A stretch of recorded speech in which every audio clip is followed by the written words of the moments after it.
couple of weeks ago I decided to start making some videos as kind of an extension of some really enlightening and productive conversations that I'd had with some friends and family. And in these conversations we both felt like there was more that could be done to help conservatives understand liberals and to help liberals understand conservatives. In fact, it seems like a huge part of the problem is not what we're saying or what we're thinking, it's how we're framing it. We're not speaking each other's languages. However, today I want to make a slightly different video because let's just say it's been a rough couple of days. Oh my gosh!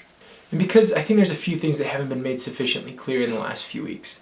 As you've probably already heard, Donald Trump recently signed an executive order putting a freeze on refugees coming into the country, as well as a travel ban regarding certain Muslim-majority countries in the Middle East. Even Mike Pence had a tweet from about a year ago saying that this was completely immoral and un-American. But Donald Trump's order to ban members of certain Muslim-majority countries from entering the US isn't just immoral and un-American, it's idiotic. It's a national security catastrophe.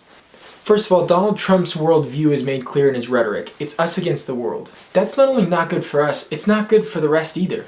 Peace, trade, and mutual security are the rising tide that raises all ships. An us against the world mentality doesn't accomplish anything good, and in fact, it's kind of a self-fulfilling prophecy. Fear-mongering rhetoric about how we have to watch our backs because the whole world is against us makes it so that we have to watch our backs because the whole world turns against us.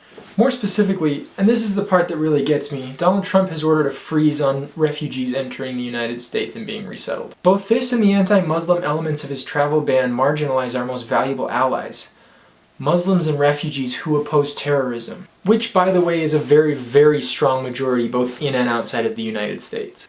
In most Middle Eastern countries, some 90% of Muslims expressed an unfavorable view of ISIS, and those who didn't, most of them expressed indifference. In other words, saying that Islam equals terrorism is like saying that Christianity equals the KKK or neo-Nazism.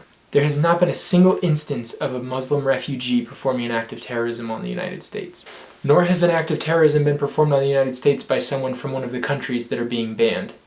In fact, according to the Centers for Disease Control and Prevention, you are more likely to be killed by your own clothing than by an immigrant-related terrorist attack. Nobody tell the president though, because he might ban my nice vest here. And you're about twice as likely to be killed being hit by a railway vehicle.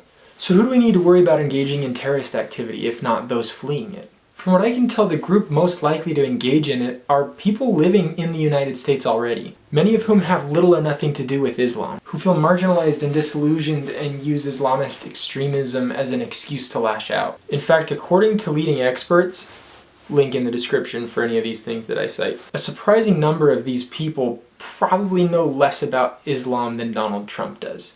For example, many don't even know the difference between Shia and Sunni Islam, the very conflict that is the source of a lot of the terrorism in the Middle East. And yet they claim to be acting in the names of those very groups. This is like starting a riot over the outcome of the Super Bowl and not even knowing which two teams played, let alone which one of them won.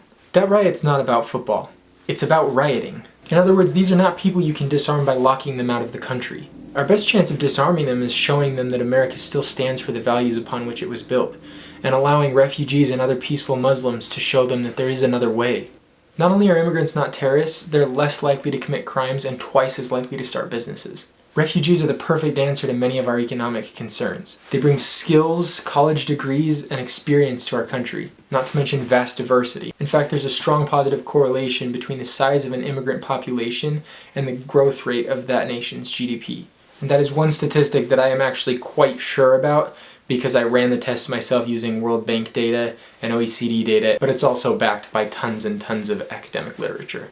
And that positive correlation is just talking about immigrants in general. Think about how much stronger it could be with refugees who are doctors, lawyers, innovators, scholars, businessmen. This could be the opportunity of a generation for our country. And finally, I want to point out that many on the right have expressed a lot of anxiety over religious rights in the last few years. Hello! I hope you guys are paying attention because this is how it starts. First it's Muslims and then it's Jews. We've been there before. And then Mormons or other Christians. We've been there before too, and I have personal stock in that one, so I really don't want to go back. So why should we sit by and let it be done to Muslims? Look, Muslims are not dangerous people any more than Jews, Christians, or atheists are dangerous people. I spent a week last year walking around the streets of Amman, Jordan, and to be honest, I felt safer there than I felt walking around Thailand, Argentina, parts of Europe, parts of the United States. These are really good people, but they're also our brothers and sisters in humanity and our greatest asset in the fight against terrorism. Not to mention a boost to our economy and the best opportunity I can think of to show that America is still a nation of integrity. Muslim means one who submits to the will of God. I think that's a level of humility that, religious or not, we can all aspire to. I know that in my personal and religious life, it's something that I aspire to. So if that's enough to get me kicked out of my country, then come and get me, DJT.